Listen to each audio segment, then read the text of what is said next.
Hello എല്ലാവർക്കും എൻ്റെ പുതിയൊരു വീഡിയോയിലോട്ട് സ്വാഗതം. അപ്പോൾ ഇന്ന് ഞാനിവിടെ ഡിസ്കസ് ചെയ്യുന്നത് ബിസിനസ് റെഗുലേറ്ററി ഫ്രെയിംവർക്കിൻ്റെ പ്രീവിയസ് ഇയർ 2022 ക്വസ്റ്റ്യൻ പേപ്പറാണ്. അപ്പോൾ നമുക്ക് വേഗം തന്നെ വീഡിയോയിലോട്ട് പോകാം. അതിൽ പാർട്ട് എയിൽ വരുന്ന ക്വസ്റ്റ്യൻസ് നോക്കാം. അതായത് 1 മാർക്കിൻ്റെ ക്വസ്റ്റ്യൻസാണ്. 6 ക്വസ്റ്റ്യൻസാണ് അറ്റൻഡ് ചെയ്യേണ്ടത്. 8 ക്വസ്റ്റ്യൻ ഉണ്ട്, അതിൽ 6 അറ്റൻഡ് ചെയ്യണം.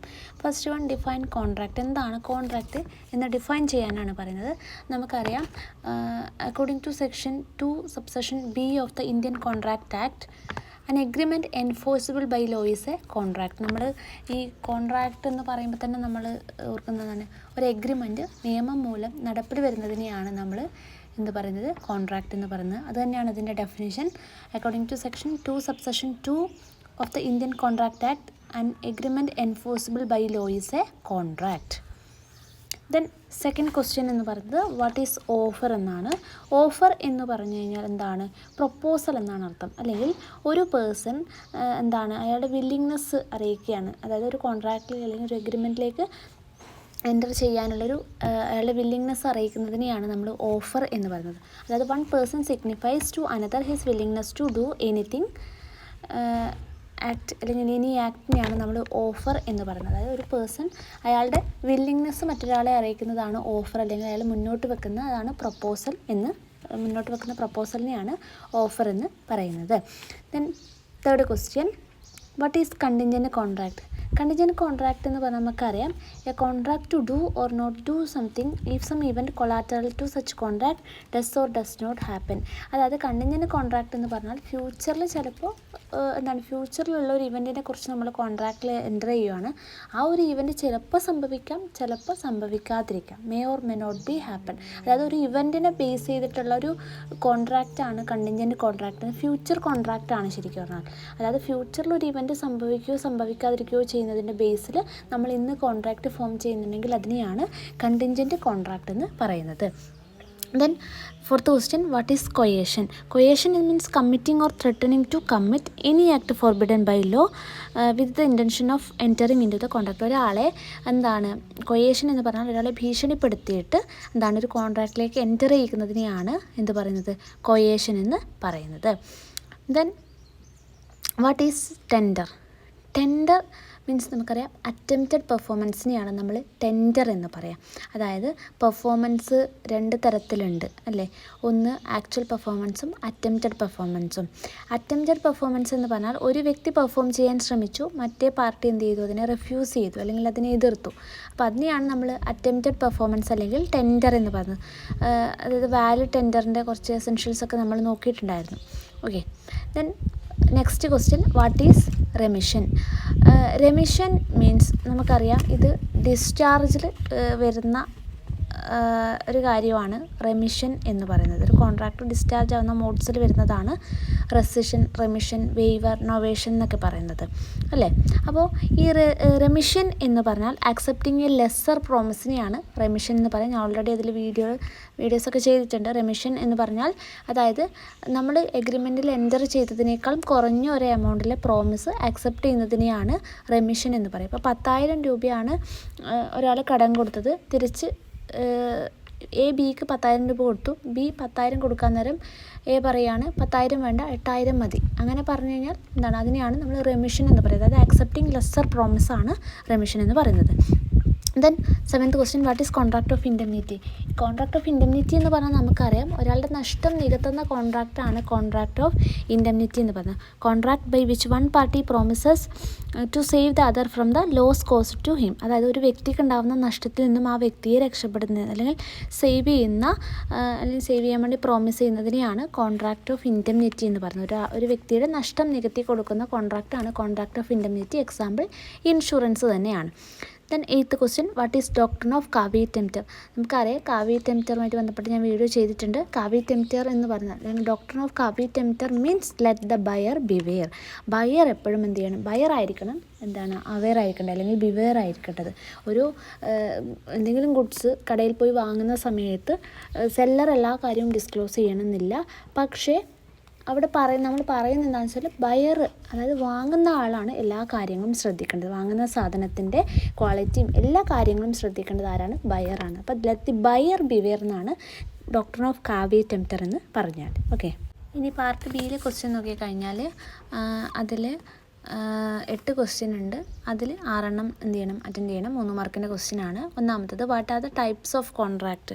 നമുക്കറിയാം കോൺട്രാക്റ്റിൻ്റെ ടൈപ്സിൽ നമ്മൾ ക്ലാസിഫിക്കേഷൻ നമ്മൾ പഠിക്കുന്നത് on the basis of validity ഉണ്ട്, on the basis of formation ഉണ്ട്, on the basis of performance ഉണ്ട്.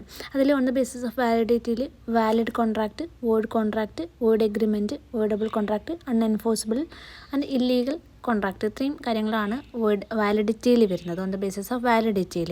അപ്പോൾ അതിൽ വാലിഡ് കോൺട്രാക്റ്റ് എന്ന് പറഞ്ഞാൽ നമ്മൾ പറയുന്ന സെക്ഷൻ 10 പറയുന്ന എല്ലാ എസെൻഷ്യൽസും ഫുൾഫിൽ ചെയ്യുന്ന കോൺട്രാക്റ്റാണ് വാലിഡ് കോൺട്രാക്റ്റ്. വോയിഡ് കോൺട്രാക്റ്റ് എന്ന് പറഞ്ഞാൽ കോൺട്രാക്റ്റ് എൻ്റർ ചെയ്യുന്ന സമയത്ത് അത് വാലിഡ് ആയിരുന്നു, പിന്നീട് എന്തായി വോയിഡ് ആവുന്നതാണ് വോയിഡ് കോൺട്രാക്റ്റ്. വോയിഡ് എഗ്രിമെൻ്റ് എന്ന് പറഞ്ഞാൽ തുടക്കം മുതലേ അതെന്താണ്, വോയിഡ് ആണ്, മീൻസ് വാലിഡ് അല്ല. ദെൻ വോയിഡബിൾ കോൺട്രാക്റ്റ് എന്ന് പറഞ്ഞാൽ ഇപ്പം നമ്മൾ ഫോർ എക്സാമ്പിൾ ഒരാളെ ഭീഷണിപ്പെടുത്തിയിട്ടോ അല്ലെങ്കിൽ എന്താണ് ചതിച്ചിട്ടോ ആണ് കോൺട്രാക്റ്റിലേക്ക് എൻ്റർ ചെയ്യുന്നത്. അപ്പോൾ അതർ പാർട്ടിക്ക് എന്ത് ചെയ്യാം, വേണമെങ്കിൽ കോൺട്രാക്റ്റ് വേണ്ടാന്ന് വെക്കാം. At the option of the parties ആണ് വോയിഡബിൾ കോൺട്രാക്റ്റ് എന്ന് പറയുന്നത്. വേണമെങ്കിൽ കോൺട്രാക്റ്റ് വേണ്ടാന്ന് വെക്കാം, അതിനെയാണ് വോയിഡബിൾ കോൺട്രാക്റ്റ് എന്ന് പറയുന്നത്. അൺഎൻഫോഴ്സിബിൾ കോൺട്രാക്റ്റ് എന്ന് പറഞ്ഞാൽ അതായത് ചില ടെക്നിക്കൽ എറേഴ്സൊക്കെ കൊണ്ട് കോൺട്രാക്റ്റ് എന്താണ് വോയിഡ് ആവുന്ന കേസ് അല്ലെങ്കിൽ എന്താണ് നിയമത്തിന് മുന്നിൽ സാധ്യതയില്ലാത്തതിനെയാണ് അൺഎൻഫോഴ്സിബിൾ കോൺട്രാക്റ്റ് എന്ന് പറയുന്നത്. ഇല്ലീഗൽ കോൺട്രാക്റ്റ് എന്ന് പറഞ്ഞാൽ എന്താണ് നോട്ട് ലീഗൽ ആണ് ഇല്ലീഗൽ കോൺട്രാക്റ്റ് എന്ന് പറയുന്നത്. Then on the basis of ഫോർമേഷനിൽ express contract, implied and quasi contract ആണ്. എക്സ്പ്രസ് കോൺട്രാക്റ്റ് നമുക്കറിയാം എക്സ്പ്രസ്സിൽ റിട്ടേൺ ഓർലി എന്താണ് അത് കൃത്യമായിട്ട് എക്സ്പ്രസ് ചെയ്യുന്ന കോൺട്രാക്റ്റാണ്, വാക്കാൽ പറയുന്നതോ അല്ലെങ്കിൽ എഴുതപ്പെട്ടിട്ടുള്ളതോ ആയിട്ടുള്ളതാണ് എക്സ്പ്രസ് കോൺട്രാക്റ്റ്.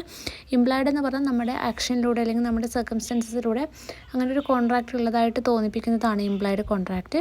ക്വാസി കോൺട്രാക്റ്റ് നമുക്കറിയാം എന്താണ് ലോ തന്നെ ഇമ്പോസ് ചെയ്യുന്ന കോൺട്രാക്റ്റാണ് ക്വാസി കോൺട്രാക്റ്റ്. എക്സാമ്പിൾ നമുക്കൊരു പേഴ്സ് വഴിയിൽ നിന്ന് വീണ് കിട്ടിക്കഴിഞ്ഞാൽ അതെടുക്കുന്ന ആൾക്ക് അതായത് ഫൈൻഡർ ഓഫ് ലോസ്റ്റ് കൂട്ടിന് എന്തുണ്ട് അതിൻ്റെ ഒരു റെസ്പോൺസിബിലിറ്റി അവിടെ അല്ലെങ്കിൽ എന്താണ് ലോ അവിടുത്തെ ഒരു കോൺട്രാക്റ്റ് ക്രിയേറ്റ് ചെയ്യുവാണ്. അപ്പോൾ അതിനെയാണ് ക്വാസി കോൺട്രാക്റ്റ് എന്ന് പറയുന്നത്. ഇതൊക്കെ ഞാൻ കൃത്യമായിട്ട് മുൻപത്തെ വീഡിയോയിൽ പറഞ്ഞിട്ടുണ്ട്. Then on the basis of പെർഫോമൻസിൽ എക്സിക്യൂട്ടഡ് കോൺട്രാക്റ്റും എക്സിക്യൂട്ടറി കോൺട്രാക്റ്റും ആണ്. എക്സിക്യൂട്ടഡ് കോൺട്രാക്റ്റ് എന്ന് പറഞ്ഞാൽ 2 പേരും പെർഫോം ചെയ്ത് കഴിഞ്ഞു, ഇനിയൊന്നും പെർഫോം ചെയ്യാനില്ല, അങ്ങനെയുള്ള കോൺട്രാക്റ്റിനെ എക്സിക്യൂട്ടഡ് കോൺട്രാക്റ്റ് എന്ന് പറയും. പിന്നെ പറയുന്നത് എക്സിക്യൂട്ടറി കോൺട്രാക്റ്റ് ആണ്. എക്സിക്യൂട്ടറി കോൺട്രാക്റ്റ് എന്ന് പറയുന്നത് എന്താണ്, ഇനി 2 പേരും പെർഫോം ചെയ്യാനുണ്ട്, അല്ലെങ്കിൽ ഒരാളോ 2 പേരും 2 പാർട്ടീസും പെർഫോം ചെയ്യാനുള്ള കോൺട്രാക്റ്റാണ് എക്സിക്യൂട്ടറി കോൺട്രാക്റ്റ് എന്ന് പറയുന്നത്. അതിൽ ചിലപ്പോൾ ഒരാളായിരിക്കും പെർഫോം ചെയ്യാനുള്ളത്, അല്ലെങ്കിൽ ചിലപ്പോൾ 2 ആളും പെർഫോം ചെയ്യേണ്ട, അങ്ങനെയുള്ള കോൺട്രാക്റ്റിനെ എക്സിക്യൂട്ടറി എന്ന് പറയുന്നത്. എക്സിക്യൂട്ടർ തന്നെ 2 തരത്തിലുണ്ട്, യൂണിലാറ്ററലും ബൈലാറ്ററലും. യൂണിലാറ്ററൽ എന്ന് വെച്ചാൽ ഒരാൾ മാത്രം പെർഫോം ചെയ്തത് അല്ലെങ്കിൽ ഒരാൾ പെർഫോം ചെയ്യാനുള്ളത് വൺ സൈഡ് കോൺട്രാക്റ്റാണ് യൂണിലാറ്ററൽ കോൺട്രാക്റ്റ് എന്ന് പറയുന്നത്. ബൈലാറ്ററൽ എന്ന് പറഞ്ഞാൽ 2 പേരും പെർഫോം ചെയ്യാനുള്ളതിനെയാണ് എന്ത് പറയുന്നത് ബൈലാറ്ററൽ കോൺട്രാക്റ്റ് എന്ന് പറയുന്നത്.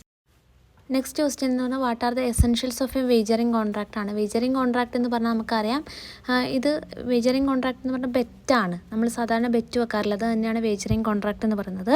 അതിൻ്റെ എസെൻഷ്യൽസ് എന്ന് പറയുമ്പോൾ നമുക്കറിയാം ബെറ്റ് വെക്കുമ്പോൾ നമുക്കറിയാം എന്താണ് 2 പാർട്ടീസ് ഉണ്ടാവും, 2 പാർട്ടീസും എന്താണ് സെയിം വ്യൂ ആയിരിക്കുമോ, അല്ല ഓപ്പോസിറ്റ് വ്യൂ ആയിരിക്കും, ഓപ്പോസിറ്റ് കാര്യത്തിനെ കുറിച്ചായിരിക്കും 2 പേരും എന്താണ് ബെറ്റ് വെക്കുന്നത്. അതേപോലെ തന്നെ ഇങ്ങനെ അതിൽ ഒരാൾ ജയിക്കുവാണെങ്കിൽ അതർ പാർട്ടി എന്ത് ചെയ്യണം, ഈ ജയിച്ച പാർട്ടിക്ക് പൈസ കൊടുക്കേണ്ടി വരും, ഇല്ലെങ്കിൽ തിരിച്ചും പൈസ കൊടുക്കേണ്ടി വരും. അതാണ് നമ്മൾ ബെറ്റിൽ പറയുന്നത്. അപ്പോൾ ഇതുമായിട്ട് ഈ വേജറിങ് എഗ്രിമെൻറ്റിൻ്റെ എസെൻഷ്യൽസ് എന്ന് പറയുന്നത് ഒന്ന് അൺസർട്ടൻ ഇവൻ്റ് ആണ്. അതായത് നമുക്കറിയാം ഈ ഇവൻറ്റ് ഫ്യൂച്ചറിൽ സംഭവിക്കുന്ന ഒരു ഇവൻ്റ് ആണ്, 2 പേർക്കും കൺട്രോൾ ഇല്ലാത്തൊരു ഇവൻ്റ് ആണ്, ഒരു അൺസർട്ടൻ ഇവൻ്റ് ആണ്. ഇതിൻ്റെ ഹാപ്പനിങ് എന്ന് പറയുന്നത് 2 പാർട്ടീസിൻ്റെയും കൺട്രോളിൽ ആയിരിക്കരുത്. അപ്പോൾ അതാണ് ഒന്നാമത്തെ എസെൻഷ്യൽസ്, അൺസർട്ടൻ ഇവൻ്റ് ആണ്. Then mutual chances of gain or loss, 2 പേർക്കും മ്യൂച്വൽ ചാൻസസ് ആയിരിക്കണം, ജയിക്കാനും തോൽക്കാനുമുള്ള ചാൻസ് എന്ന് പറയുന്നത് 2 പാർട്ടീസിനും ഈക്വൽ ആയിരിക്കണം, mutual chances of gain or loss ആയിരിക്കണം. Then neither parties control over the event, അതായത് ഒരു പാർട്ടിക്കും ആ ഒരു ഇവൻറ്റിൽ എന്താണ് ഇവൻറ്റിൻ്റെ ഹാപ്പനിങ്ങിൽ എന്താണ് അവർക്കിത് കൺട്രോൾ ഉണ്ടായിരിക്കരുത്. ഇപ്പോൾ ഒരു എക്സാമ്പിൾ പറഞ്ഞാൽ എയും ബിയും കൂടിയിട്ട് എന്താണ് ഒരു ബെറ്റിലെത്തുകയാണ്. അതായത് എ പറയാണ് ഇന്ന് മഴ പെയ്തു കഴിഞ്ഞാൽ 500 രൂപ എന്ത് ചെയ്യണം ഞാൻ നിനക്ക് തരാം, എ ബിക്ക് തരാം, മഴ പെയ്തില്ലെങ്കിൽ ബി എക്ക് 500 രൂപ കൊടുക്കണം. അപ്പോൾ ഈ ഒരു കേസിൽ എന്താണ്, മഴ എന്ന് പറയുന്നത് എയുടെയും ബിയുടെയും കൺട്രോൾ നടക്കുന്ന ഒരു കാര്യമല്ല. അപ്പോൾ അങ്ങനെയുള്ള ഒരു ഇവൻറ്റിൻ്റെ മുകളിൽ മാത്രമേ നമുക്ക് എന്ത് ചെയ്യാൻ പറ്റൂ, വേജറിങ് എഗ്രിമെൻറ്റ് അല്ലെങ്കിൽ വേജറിങ് കോൺട്രാക്റ്റിലോട്ട് നമുക്ക് എത്താൻ പറ്റും. അപ്പോൾ അതാണ് രണ്ട് പാർട്ടീസിനും കൺട്രോൾ ഉണ്ടായിരിക്കരുത്. Then promise to pay money or money's worth, അതായത് ഇവർ ഇവിടെ കൊടുക്കുന്നത്, അതായത് ഒരാൾ ജയിക്കുവാണെങ്കിൽ ഈ തോറ്റ വ്യക്തി കൊടുക്കേണ്ടത് പൈസയോ പൈസയുടെ അതേ മൂല്യത്തിലുള്ളതോ ആയിട്ടുള്ള എന്തെങ്കിലും കാര്യം തന്നെ ആയിരിക്കണം. അപ്പോൾ മണി ഓർ മണീസ് വർത്തുള്ള കാര്യം തന്നെ ആയിരിക്കണം ഇവർ എന്ത് ചെയ്യേണ്ടത്, പേ ചെയ്യേണ്ടത്. Then no other interest in the event, അതായത് ഈ പറഞ്ഞ പൈസ അല്ലാതെ മറ്റൊരു തരത്തിലുള്ള ഇൻട്രസ്റ്റും ഈ ഒരു ഇവൻറ്റിൻ്റെ മേളിൽ ഇവിടെ ഉണ്ടായിരിക്കരുതെന്നാണ് നെക്സ്റ്റ് പറഞ്ഞത്. No other interest in the event, നമ്മൾ പറഞ്ഞ ഈ പൈസ അല്ലാതെ മറ്റൊരു തരത്തിലുള്ള ഇൻട്രസ്റ്റും ഇതിലുണ്ടാവരുത്. വേജറിങ് കോൺട്രാക്റ്റ് എന്ന് പറയുന്നത് രണ്ട് പാർട്ടീസ് അവിടെ ഉണ്ടായിരിക്കണം, രണ്ട് പേർക്കും ഓപ്പോസിറ്റ് വ്യൂ ആയിരിക്കണം, ഒരു അൺസർട്ടൻ ഇവൻ്റ് ആയിരിക്കണം. അതിൻ്റെ ഹാപ്പനിങ് എന്ന് പറയുന്നത് may or may not be ഹാപ്പനാണ്, സംഭവിക്കാം സംഭവിക്കാതിരിക്കാം, നമ്മൾ കണ്ടിൻജൻ്റ് കോൺട്രാക്റ്റ് പറഞ്ഞ പോലെ. അപ്പോൾ അതിൽ എന്താണ്, അതിൻ്റെ ഹാപ്പനിങ്ങിൻ്റെ മുകളിൽ ഒരു കൺട്രോളും ആർക്കും ഉണ്ടാവരുത്, രണ്ട് പാർട്ടീസിനും ഉണ്ടാവരുത്. ഇതൊക്കെയാണ് ഇതിൻ്റെ എസെൻഷ്യൽസ് എന്ന് പറയുന്നത്. ദെൻ എഗ്രിമെൻറ്റ് 11ാമത്തെ question, explain agreement against public പോളിസിയാണ്. അതായത് പബ്ലിക് പോളിസിക്ക് എതിരായിട്ടുള്ള കാര്യങ്ങളാണ് എഗ്രിമെൻറ്റ് എഗെയിൻസ്റ്റ് പബ്ലിക് പോളിസിയിൽ പറയുന്നത്. ഇതിൽ നമ്മൾ പറഞ്ഞ കുറച്ച് കാര്യങ്ങളാണ്. ലീഗാലിറ്റി ഓഫ് ഒബ്ജക്റ്റ് ആൻഡ് കൺസിഡറേഷനിലാണ് ഈ ഒരു കാര്യം വരുന്നത്. ഒന്ന്, ട്രേഡിംഗ് വിത്ത് ആൻ അലിയൻ എനിമിയുമായിട്ട് നമ്മൾ ട്രേഡ് നടത്തുന്നു. Then interfering with course of justice, അതായത് ഏതെങ്കിലും നിയമ നടപടികളിൽ കൈകടത്തുന്നതോ അല്ലെങ്കിൽ ജഡ്ജിക്ക് കൈക്കൂലി കൊടുക്കുക, ജഡ്ജിനെ സ്വാധീനിക്കാൻ ശ്രമിക്കുന്നതായിട്ടുള്ള കാര്യങ്ങൾ. Then stifling prosecution, agreement for stifling prosecution എന്ന് വെച്ചാൽ, അതായത് ഒരാളൊരു ക്രൈം ചെയ്തിട്ടുണ്ടെങ്കിൽ അയാൾക്ക് ശിക്ഷ കിട്ടേണ്ടത് അനിവാര്യമാണ്, അല്ലെങ്കിൽ അതിൻ്റെ പണിഷ്മെൻറ്റ് അയാൾ വാങ്ങണം. പക്ഷേ അതിൽ നിന്നും ഒരു വ്യക്തിയെ സേവ് ചെയ്യുക അല്ലെങ്കിൽ അതിൽ നിന്നൊരു വ്യക്തിയെ രക്ഷപ്പെടുത്തുന്നത് എന്താണ്, എഗ്രിമെൻറ്റ് ഓപ്പോസിറ്റ് ടു പബ്ലിക് പോളിസിയാണ്. അതിനെയാണ് എഗ്രിമെൻറ്റ് ഫോർ സ്റ്റിഫ്ലിംഗ് പ്രോസിക്യൂഷൻ എന്ന് പറയുന്നത്. പിന്നെ അതിൽ വരുന്നൊരു കാര്യമാണ് എഗ്രിമെൻറ്റ് ഓഫ് സ്റ്റാമ്പേർട്ടി ആൻഡ് മെയിൻ്റെനൻസ്, അതായത് അയാൾക്കൊരു താല്പര്യമില്ലാത്തൊരു കേസിൽ മറ്റൊരാളെ സഹായിക്കുന്നുണ്ട്, അതിൽ നിന്ന് അയാൾക്ക് റിട്ടേൺ ഒന്നും കിട്ടുന്നില്ലെങ്കിൽ അതിനെ നമ്മൾ മെയിൻ്റെനൻസ് എന്ന് പറയും. ചാമ്പേർട്ടി എന്ന് പറഞ്ഞാൽ, അതായത് പ്രതിഫലത്തോടു കൂടി മറ്റൊരാളെ ഹെൽപ്പ് ചെയ്യുന്നുണ്ടെങ്കിൽ അതിനെയാണ് ചാമ്പേർട്ടി എന്ന് പറയുക. അതായത് സഹായിക്കുന്ന ആൾ സഹായം കിട്ടിയ ആളിൽ നിന്ന് എന്തെങ്കിലും പ്രതിഫലം വാങ്ങുന്നുണ്ടെങ്കിൽ അതിനെ നമ്മൾ ചാമ്പേർട്ടി എന്ന് പറയും. ഓക്കെ, അപ്പോൾ അതൊരു മറ്റൊരു പോയിൻ്റാണ്. Then agreement for sale of public offices, അതായത് ഗവൺമെൻറ്റിൽ പൈസ വാങ്ങിയിട്ട് ഗവൺമെൻറ്റിൽ ജോലി വാങ്ങി കൊടുക്കുക. Then agreement in restraint of parental rights, അതായത് മക്കളുടെ മേൽ അച്ഛനും അമ്മയ്ക്കും അധികാരമുണ്ട്. അപ്പോൾ ഈ ഒരു അധികാരത്തെ ചോദ്യം ചെയ്യുന്ന രീതിയിലോ അല്ലെങ്കിൽ അവരെ അതിൽ നിന്ന് തടയുകയോ ചെയ്യുന്നുണ്ടെങ്കിൽ അത് ഓപ്പോസിറ്റ് ടു പബ്ലിക് പോളിസിയാണ്. അതേപോലെ agreement in restraint of marriage എന്ന് പറയുന്ന ഒരു personal choice and personal freedom ആണ്. അതിൽ നിന്നും ഒരു വ്യക്തിയെ തടയുന്നുണ്ടെങ്കിൽ അത് എഗ്രിമെൻറ്റ് ഓപ്പോസിറ്റ് ടു പബ്ലിക് പോളിസിയാണ്. നിയമം പറയുന്ന രീതിയിൽ ഒരാൾക്ക് അയാളുടെ താല്പര്യത്തിനനുസരിച്ച് കച്ചവടം ചെയ്യാൻ അധികാരമുണ്ട്. അപ്പോൾ അതിനെ എതിർക്കുന്ന രീതിയിൽ എന്തെങ്കിലും പ്രവൃത്തി വന്നിട്ടുണ്ടെങ്കിൽ അത് എഗ്രിമെൻറ്റ് ഓപ്പോസിറ്റ് ടു പബ്ലിക് പോളിസിയാണ്. അതേപോലെ എഗ്രിമെൻറ്റ് ഇൻ റെസ്ട്രെയിനിങ് പേഴ്സണൽ ലിബർട്ടിയാണ്, അതായത് വ്യക്തി സ്വാതന്ത്ര്യത്തെ ഹനിക്കുന്ന രീതിയിൽ എന്തെങ്കിലുമുള്ള ആക്ട് ഉണ്ടായിട്ടുണ്ടെങ്കിൽ അതും ഓപ്പോസിറ്റ് ടു പബ്ലിക് പോളിസിയാണ്. ഇത്രയും കാര്യങ്ങളാണ് അതിൽ എക്സ്പ്ലെയിൻ ചെയ്യേണ്ടത്. Then explain remedies for breach of contract. നമുക്കറിയാം ബ്രീച്ച് ഓഫ് കോൺട്രാക്ട് എന്ന് പറഞ്ഞാൽ ഒരു വ്യക്തി രണ്ട് പാർട്ടീസ് ഒരു കോൺട്രാക്റ്റിൽ എൻ്റർ ചെയ്തു, പിന്നീട് ഒരു വ്യക്തി അതിൽ നിന്ന് പിന്മാറുന്നുണ്ടെങ്കിൽ അതിനെയാണ് നമ്മൾ ബ്രീച്ച് കമ്മിറ്റ് ചെയ്തു എന്ന് പറയുന്നത്, അല്ലെങ്കിൽ ബ്രീച്ച് ഓഫ് കോൺട്രാക്ട് എന്ന് പറയുന്നത്. അപ്പോൾ ഇൻജുവേർഡ് പാർട്ടിക്ക് അതിലെന്തുണ്ട്, ചില റെമഡീസ് ഉണ്ട്. ഇത് ഓൾറെഡി ഞാനൊരു വീഡിയോ ചെയ്തിട്ടുണ്ട്, ഇതിനൊക്കെ ലിങ്ക് ഞാൻ ഡിസ്ക്രിപ്ഷൻ ബോക്സിൽ കൊടുക്കാം. അപ്പോൾ ഈ remedies of breach of contract എന്ന് പറയുമ്പോൾ അതിൽ വരുന്ന മെയിൻ റെമഡി എന്ന് പറയുന്നത് ഒന്ന് റെസിഷനാണ്, കോൺട്രാക്റ്റ് ക്യാൻസൽ ചെയ്യുക എന്നുള്ളത്.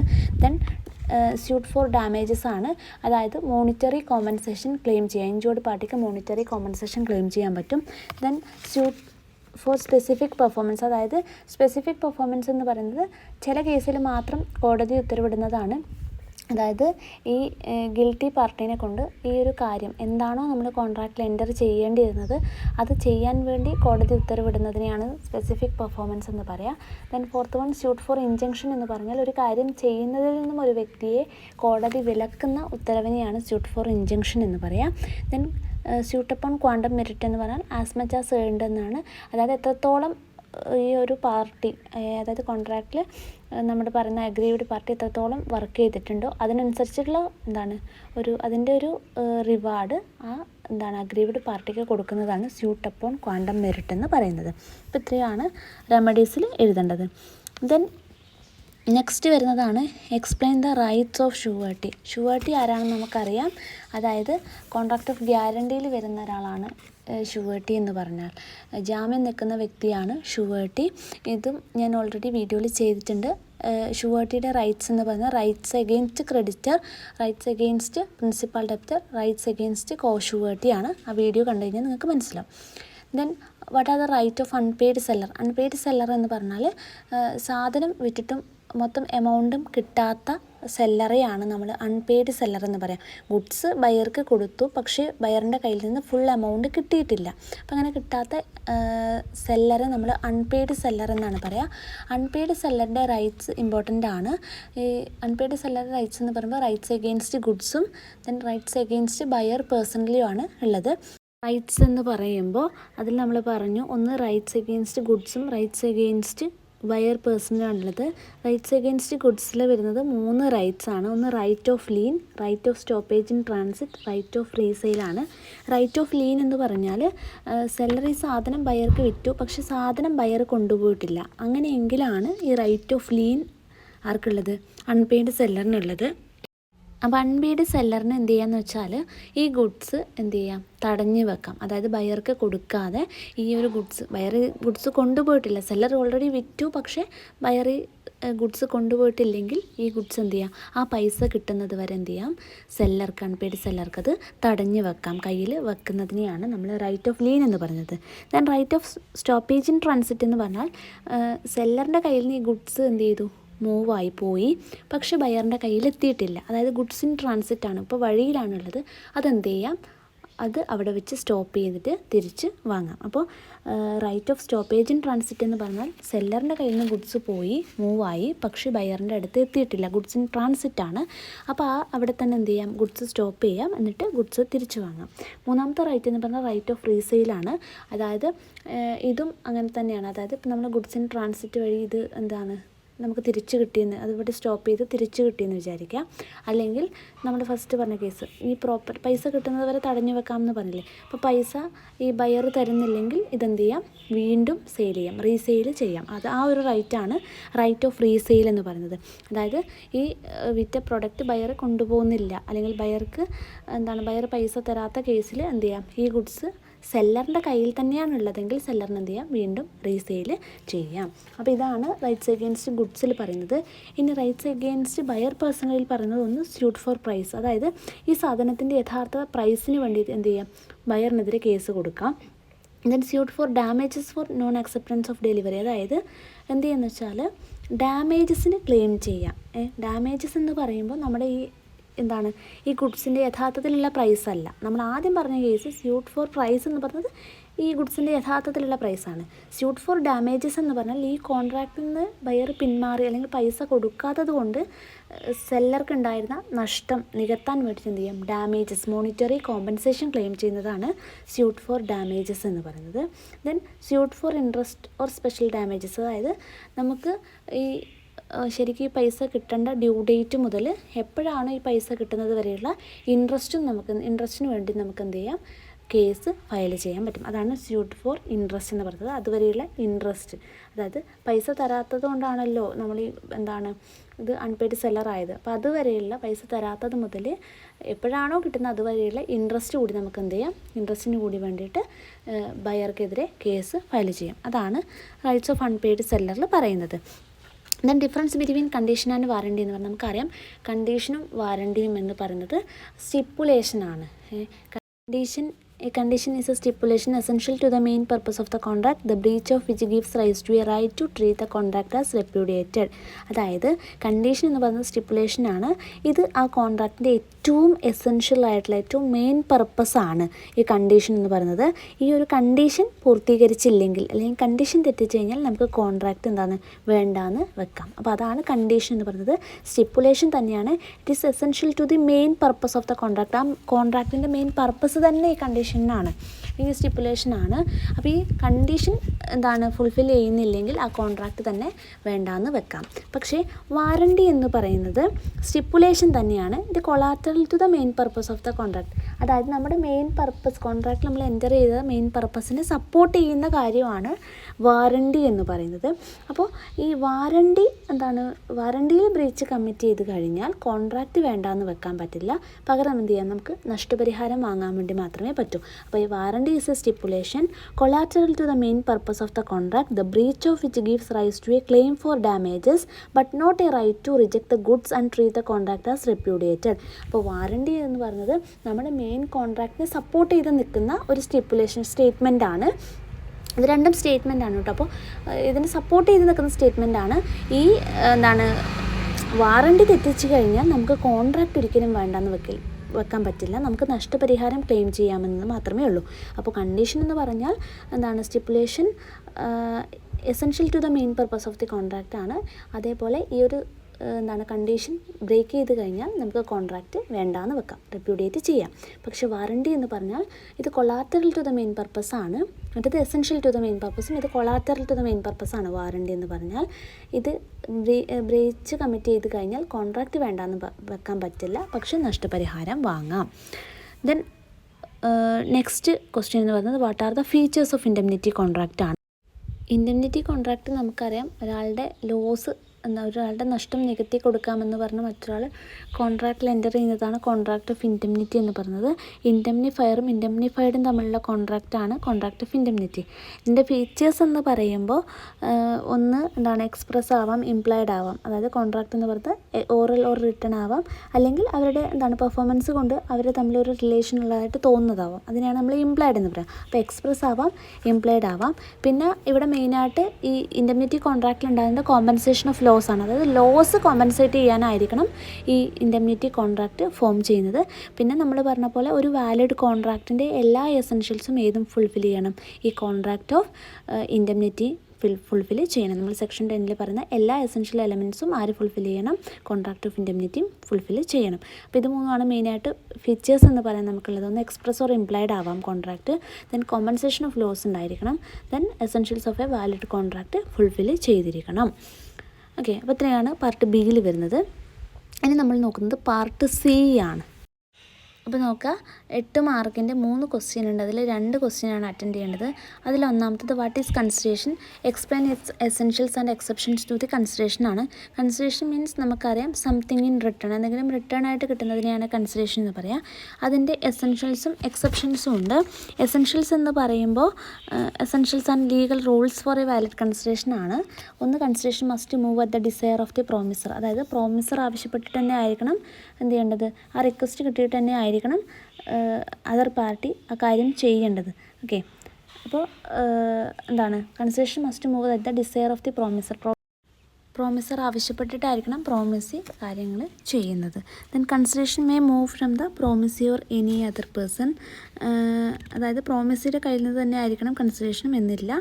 ആരാണ് കൺസിഡറേഷൻ കൊടുക്കുന്നതെന്നുള്ള കാര്യമല്ല, കൺസിഡറേഷൻ ഉണ്ടാവുക എന്നുള്ളതാണ് പ്രധാനം. Then consideration may be past, present or future.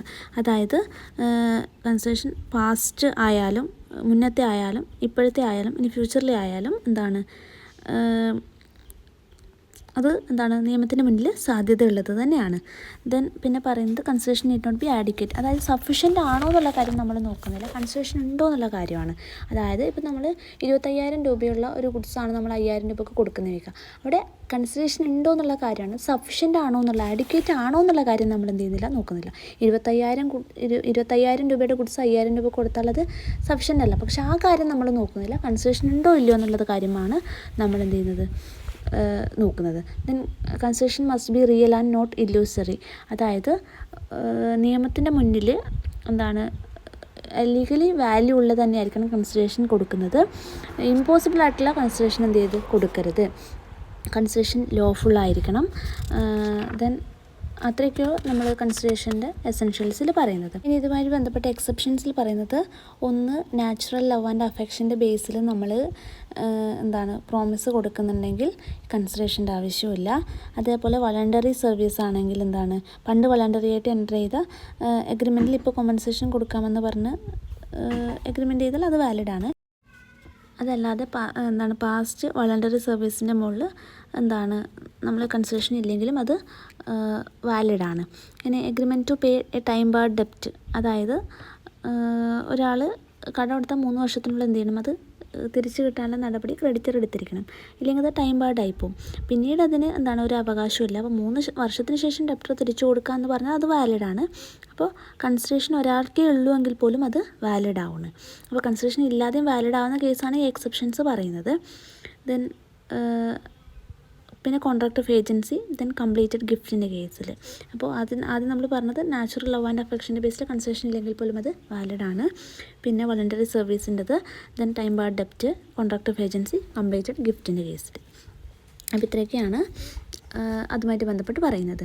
Then what are the essentials of a contract of agency, explain the termination of agency. Agency contract നമുക്കറിയാം, പ്രിൻസിപ്പാളും ഏജൻറ്റും തമ്മിലുള്ള റിലേഷൻ കാണിക്കുന്ന കോൺട്രാക്റ്റാണ് കോൺട്രാക്ട് ഓഫ് ഏജൻസി എന്ന് പറയുന്നത്.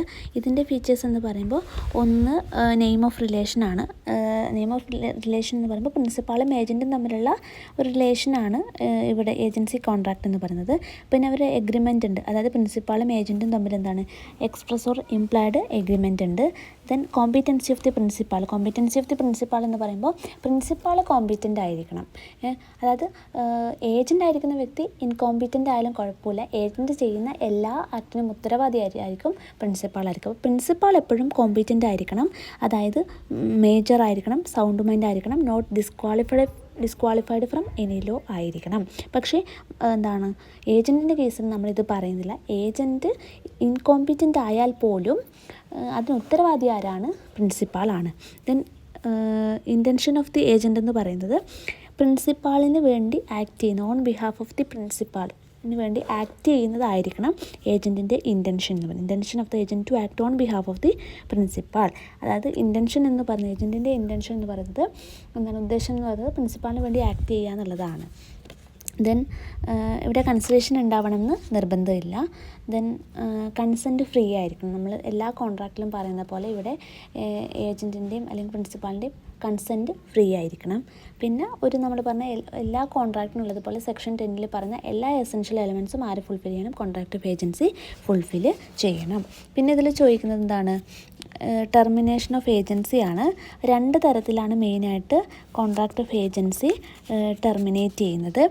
ഫസ്റ്റ് വൺ എന്ന് പറയുന്നത് ഒന്ന് termination of agency by the act of the പാർട്ടീസും, പിന്നെ ഒന്ന് ഓപ്പറേഷൻ ഓഫ് ലോ ആണ്. അതിൽ ആക്ട് ഓഫ് ദ പാർട്ടീസിൽ പറയുന്ന ഒന്ന് എഗ്രിമെൻറ്റ്, അതായത് എഗ്രിമെൻറ്റിലൂടെയാണ് നമ്മൾ ഒരു ഏജൻറ്റിനെ നിയമിച്ചതെങ്കിൽ അതേപോലെ ഒരു എഗ്രിമെൻറ്റിലൂടെ തന്നെ എന്ത് ചെയ്യുന്നു? 2 പാർട്ടീസും ഈ കോൺട്രാക്റ്റ് ടെർമിനേറ്റ് ചെയ്യുന്നു, അല്ലെങ്കിൽ കോൺട്രാക്റ്റ് എൻഡ് ആവുന്നതാണ്, ഏജൻസി കോൺട്രാക്റ്റ് എൻഡ് ആവുന്നത്. അപ്പോൾ 2 പേരുടെയും മ്യൂച്വൽ എഗ്രിമെൻറ്റിലൂടെ ഈ കോൺട്രാക്റ്റ് വേണ്ടാന്ന് വെക്കുന്നുണ്ടെങ്കിൽ അതിനെയാണ് എഗ്രിമെൻ്റ് എന്ന് പറയുന്നത്. Then revocation of authority by the principal, അതായത് പ്രിൻസിപ്പാളിന് ഏജൻസിയിൽ നിന്ന് ഒഴിവാവാം, അതായത് ഏജൻറ്റിനെ പിരിച്ചുവിട്ട് എന്ത് ചെയ്യും? ഈ കോൺട്രാക്റ്റ് വേണ്ടാന്ന് വെക്കാം. Principal may either expressly or impliedly after giving reasonable notice revoke the authority of the agent, അതായത് ഏജൻറ്റിന് നോട്ടീസ് അയച്ച ശേഷം ഈ ഒരു അതോറിറ്റി, ഏജൻറ്റിൻ്റെ അതോറിറ്റി എന്ത് ചെയ്യാം? വേണ്ടാന്ന് വെക്കാം.